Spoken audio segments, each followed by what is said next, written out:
everyone, welcome back to the channel English Only Zone. Today we'll study a poem Sea Fever written by John Masefield.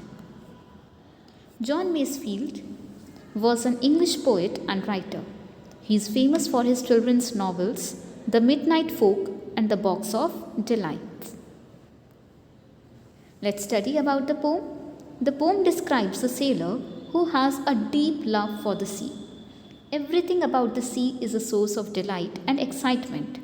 The rough weather and storms, the long and tiring task of steering the ship, even the loneliness when sailing over a long distance. In the poem, the speaker, who is now on the shore, feels the powerful call of the sea, a call he cannot resist.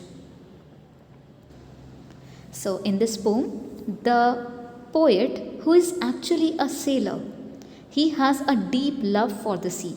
जो इस pome के poet हैं, जो कि एक seller हैं, उनको एक डीप लव था सी से. Everything about the sea is the source of delight. और सी के बारे में हर एक चीज़ उनके लिए बहुत ही ज़्यादा खुशी से भरी हुई, एक्साइटमेंट से भरी हुई चीज़ थी. Even the rough weather and storms. आपको पता है सी में बहुत ख़राब वेदर भी हो जाता है कई बार, और स्टॉर्म्स भी आती हैं, तो वो स्टॉर्म और रफ वेदर भी उनको बहुत पसंद था. The long and tiring task of steering the ship, जो बहुत समय से बहुत घंटों तक हम शिप को स्टीयर करते रहते हैं, वो जो लॉन्ग और थका देने वाला, टायरिंग मीन्स थका देने वाला टास्क होता है, task means work of steering the ship, वो काम भी उनको बहुत पसंद था. Even the loneliness when selling over a long distance, और वो जो लोनलीनेस होती है कि अकेले हम सेल कर रहे हैं बहुत लंबे डिस्टेंस तक के लिए और बहुत दिनों तक के लिए हम लगातार सेल करते जा रहे हैं, तो वो लोनलीनेस भी उनको बहुत पसंद आती थी. In the pome the speaker who is now on the shore. अब पोम में जो पोएट है, जो स्पीकर है, वो अभी शोर पर है. शोर मीन्स जो सी का किनारा होता है. He feels the powerful call of the sea. उसको लगता है कि सी उसको बुला रही है, जो समुद्र है वो उसको बुला रहा है, उसको कॉल कर रहा है कि वो आए और उस पर सेल करे, दोबारा से वो सेलिंग स्टार्ट करे. A call he can not resist and he says that this is the call which I can not resist. जिस कॉल को मैं इग्नोर नहीं कर सकता, इस कॉल को मैं अनसुना नहीं कर सकता.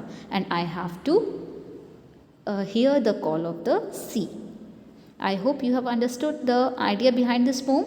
एक सेलर होता है और उसको लगता है कि सी उसको बुला रही है, सी उसको कॉल कर रही है कि वो आकर दोबारा से उस पर सेलिंग शुरू करे, और उसको सी के बारे में, समुद्र के बारे में हर एक चीज़ पसंद है. चाहे वो लॉन्ग टायरिंग टास्क हो शिप को स्टीयर करने का, चाहे वो रफ वेदर हो सी का या स्टॉर्म्स हो सी पर, चाहे कोई भी काम हो, चाहे लोनलीनेस हो, जो इतनी दिनों तक हम शिप को स्टीयर करते रहते हैं, उससे जो लोनलीनेस हमें फील होती है, हमारे पास बहुत ज़्यादा लोग नहीं होते हैं, बहुत कम लोग होते हैं, उन्हीं के बीच में हमें रहना होता है, तो वो सब भी इस सेलर को बहुत पसंद है. So this is about the poem. Let's begin the poem sea fever. I'll read the stanza, then we will discuss the word meanings, and after discussing the word meanings, we will understand the explanation of the lines. Take a pencil in your hand, keep on writing the meaning of difficult words, and read the stanza with me. I must go down to the seas again, to the lonely sea and the sky, and all I ask is a tall ship and a star to steer her by, and the wheels kick and the wind's song and the white sails shaking, and a grey mist on the sea's face and a grey dawn breaking. Let's see the meaning of difficult words. Steer means instrument to control the direction of the vehicle. आपने देखा होगा car में steering होते हैं, ship में भी steering होते हैं, उन स्टीयरिंग से हम अपने व्हीकल का डायरेक्शन कंट्रोल करते हैं. Next is wheels kick. Wheels kick means जब व्हील शिप के जो व्हील्स चलते हैं तो उनमें राइट और लेफ़्ट जर्क होता है. जर्क मतलब शार्प मूवमेंट होता है, तो वो जो शार्प मूवमेंट होता है व्हील का, उसकी जो आवाज़ होती है उसको व्हील्स किक कहा गया है. व्हील का शार्प मूवमेंट की आवाज़. Next is sail. What is sail? आपने देखा होगा शिप पर एक वाइट कलर का बड़ा सा क्लोथ लगा होता है, एक मटीरियल लगा होता है, तो उसको सेल कहा जाता है. एक लंबा सा पोल होता है जिसको हम मास्ट बोलते हैं, और मास्ट के साथ ही, मास्ट पर ही एक बड़ा सा वाइट कलर का क्लोथ लगा होता है, उसको हम सेल बोलते हैं. Next is mist. Mist is tiny water droplets suspended in air. जो आपने देखा होगा सुबह सुबह एयर में टाइनी वाटर ड्रॉपलेट्स होती हैं जिसको हम धुंध बोलते हैं। आसमान में धुंध होती है, हमें कुछ क्लियर नज़र नहीं आता है, फॉग जैसा लगता है, वो मिस्ट कहलाता है। Write down the meaning of these words, these 4 words in your book, and then we will move on to the explanation part. Pause the video first and write down the meaning of these words so that you may not find any difficulty while understanding the poem.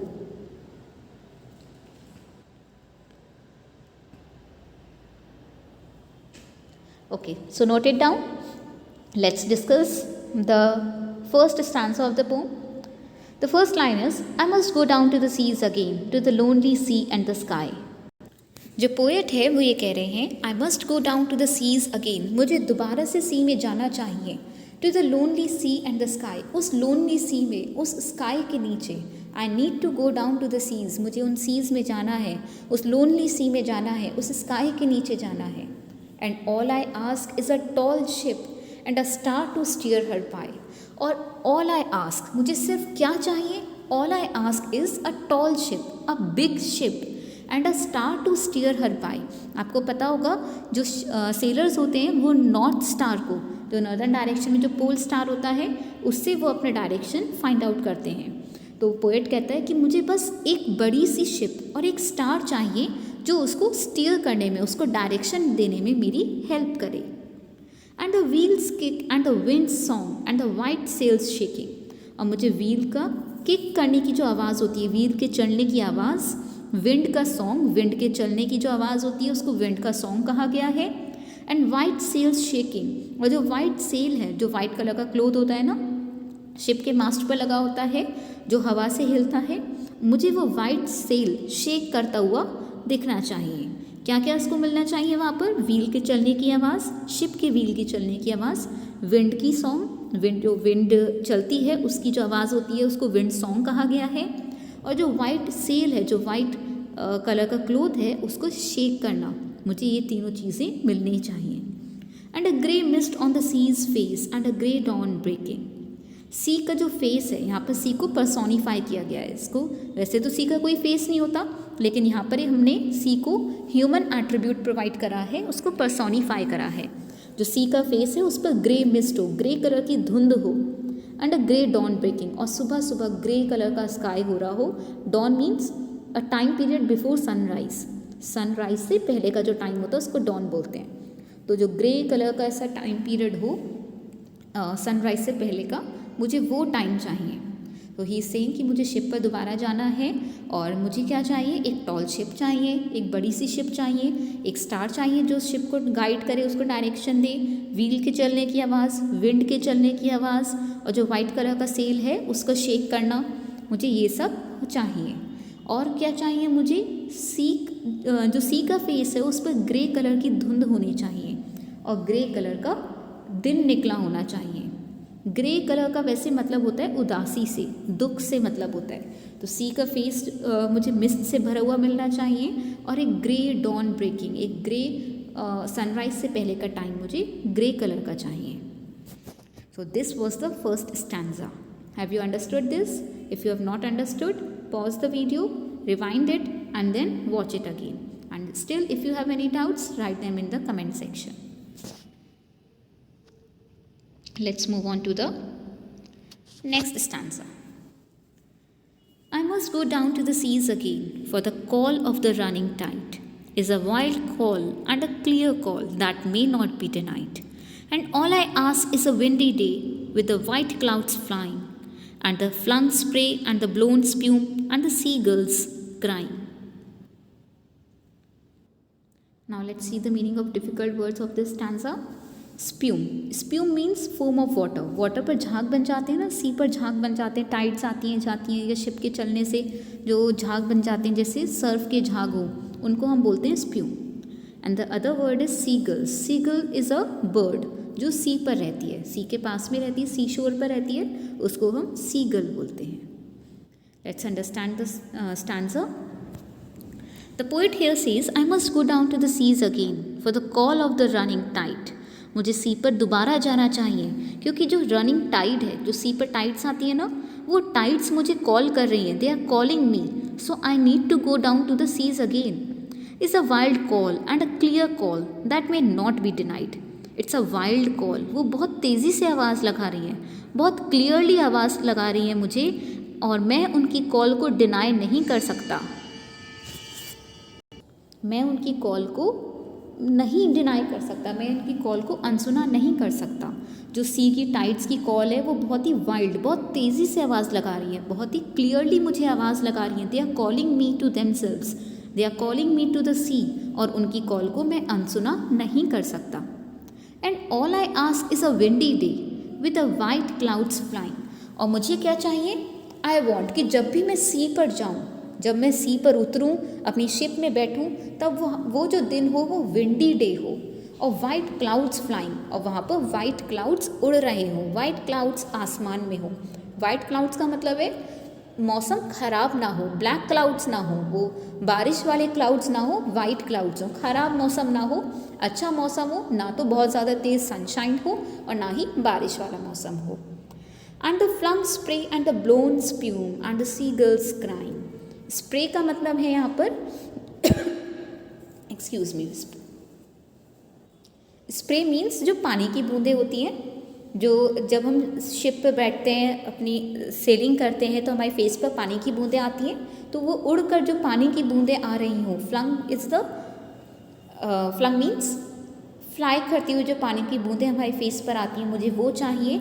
And blown स्प्यूम, ऐसा लग रहा हो कि जब ship चल रही हो तो जो झाग बनते हैं, स्प्यूम का मीनिंग हमने पढ़ा था झाग, तो जो झाग बनते हैं वो भी उड़ रहे हैं, वो ब्लो कर रहे हो हमारी शिप के साथ साथ। And also I want the seagulls crying, seagulls chirping, seagulls को मैं अपनी साउंड निकालते हुए सुनना चाहता हूँ। और and all I ask is windy day, white clouds flying in the sky, मुझे पानी की बूंदें अपने फेस पर स्प्रे करती हुई मिलनी चाहिए और पानी के झाग ब्लो करते हुए दिखने चाहिए और सीगल्स मुझे क्राई करती हुई दिखनी चाहिए। So in the second stanza these few things the poet asks. Now let's move on to the last stanza. I must go down to the seas again, to the vagrant gypsy life, to the girl's way and the whale's way, where the winds are like a whetted knife. And all I ask is a merry yarn from a laughing fellow rover, and quiet sleep and a sweet dream when the long trek's over. Let's see the meaning of the difficult words. Vagrant means carefree, wandering, जो ऐसे इधर उधर बिल्कुल careless होकर घूमता हो. Wet means sharp. Fellow rover means fellow sailor. Now, let's move on to the explanation of this stanza. I must go down to the seas again, to the vagrant gypsy life. Poet कहता है मुझे दोबारा से सी पर जाना चाहिए, अपनी जो वेग्रेंट केयर फ्री जिप्सी वाली लाइफ थी, केयर फ्री इधर उधर घूमने वाली और किसी भी चीज़ की केयर ना करने वाली वॉन्डरिंग लाइफ जो थी मेरी, जब मैं सी पर घूमता रहता था बिना किसी चिंता के, मुझे वैसी लाइफ चाहिए। To the gull's way and the whale's way, मुझे उस रास्ते पर जाना है जहाँ पर सी गर्ल जाया करती हैं। सी गर्ल जो है, यहाँ पर गर्ल को सी गर्ल के लिए लिखा गया है, जिस रास्ते पर सी गर्ल निकल कर जाती है मुझे उस रास्ते पर जाना है। टू द वेल्स वे, जिस रास्ते पर वेल जाती है मुझे उस रास्ते पर जाना है। With the winds like a whetted knife, जहाँ पर विंड बहुत शार्पली चलती हो, जैसे कि एक शार्प नाइफ चलती है। वेट मीन्स शार्प, तो जैसे एक शार्प नाइफ चलती है मुझे उसी टाइप की विंड चलती हुई मिलनी चाहिए अपनी वॉयज में। जो सी पर मेरी वॉयज होगी उसमें मुझे एक गर्ल के रास्ते की तरफ जाना है, वेल के रास्ते की तरफ जाना है और मुझे उस रास्ते पे जाना है जहाँ पर विंड बहुत तेज़ी से बहुत शार्पली चल रही हो, एक शार्प नाइफ की तरह। And all I ask is a merry yarn from a laughing fellow rover. And what all I ask is a merry yarn, यहाँ पर यार्न का मतलब ना स्टोरी है, कुछ भी एंटरटेनमेंट के लिए story. All I ask is a मेरी, मेरी मतलब हैप्पी कर देने वाली, खुश कर देने वाली एक स्टोरी चाहिए from a laughing fellow rover. अपने फेलो रोवर का मतलब है फेलो सेलर, मेरे साथ जो दूसरा पर्सन सेल कर रहा होगा शिप में, मुझे उससे कोई एंटरटेनमेंट वाली स्टोरी सुननी है। I ask a full entertainment story from a laughing fellow rover, जो साथ में मेरे फेलो सेलर सेल कर रहा है मुझे उससे एक स्टोरी सुननी है, एक खुश कर देने वाली स्टोरी सुननी है। And quite sleep and a sweet dream, और एक क्वाइट स्लीप, एक स्वीट ड्रीम चाहिए when the long tricks over. यहाँ पर ट्रिक का मतलब है सेलर की शिफ्ट। जो सेलर की शिफ्ट होती है ना कि अभी 6 आवर्स कोई एक पर्सन स्टीयर करेगा, 6 आवर्स बाद दूसरा पर्सन स्टीयर करेगा, तो कहता है कि जब मेरी ट्रिक ओवर हो जाएगी तब उसके बाद मुझे एक क्वाइट स्लीप चाहिए और बहुत ही स्वीट सी ड्रीम चाहिए after finishing my shift. Okay, so this was all in the poem. I hope you have understood, and if you have not understood you can watch the video again, और उसके बाद भी अगर आपको doubts हैं you can write them in the comment section. You always know I answer them. Okay, and if you have liked the video, don't forget to click on the like button, and if you have not subscribed the channel yet, do subscribe it. Thank you.